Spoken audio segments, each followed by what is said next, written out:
இப்படி இருக்க பரம அழைப்பிற்கு பங்குள்ளவராகிய பரிசுத்த சகோதரரே, பரம அழைப்பிற்கு பங்குள்ளவர்களாக இருக்கிற பரிசுத்தவான்கள். உங்களுக்கு ஒரு அருமையான டைட்டில் கொடுக்கிறாரு பவுல். பரம அழைப்பிற்கு, அந்த அழைப்பிற்காக அழைக்கப்பட்ட பரிசுத்தவான்கள் நீங்க. ஆமென்.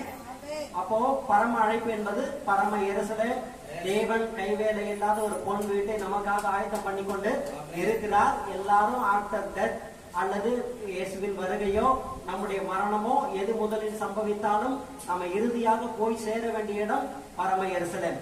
அதுதான் எண்ட், லைஃபோட எண்ட்.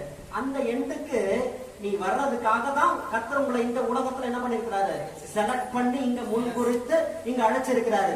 நீங்க பரலோகம் வரணும்னா இங்க வரணும், முதல்ல சபைக்கு வரணும். ஏன்னா சபையை எடுக்கதான் ஆண்டவராக இயேசு கிறிஸ்து வருகிறாரு. ஒரு தனி மனிதனை எடுக்க வரல. 10 பேர் இருந்தாலும் அந்த சபை, அந்த சபை தான் கிறிஸ்துவின் சரீரம். ஆமென். நீங்க ஃபாரின் போகணும்னா அமெரிக்கா போகலாம், ஆஸ்திரேலியா போகலாம், நியூசிலாந்து போகலாம், எங்க வேணா போகலாம். ஆண்டோட கிருபையினால நானும் ஒரு சில நாடுகள் போயிருக்கிறேன் ஒரு காலத்துல. எதுக்கு சொல்றேன்னா, நீங்க எந்த வெளிநாட்டுக்கு போகணும்னா முதல்ல ஏர்போர்ட்டுக்கு போகணும். முதல்ல எங்க போகணும்? ஆமா, நீங்க ஏர்போர்ட்டுக்கு போகாம எந்த ஃபாரின் கண்ட்ரிஸ்க்கும் போகவே, அல்லது ஹார்பர் ஷிப்ல போனீங்கன்னா ஹார்பர் போகணும். இல்லாட்டி எங்க போகணும்? ஏர்போர்ட் வந்துதான் அங்க இருந்துதான் அந்த வெளிநாட்டிற்கான விமானம் கிளம்பும்.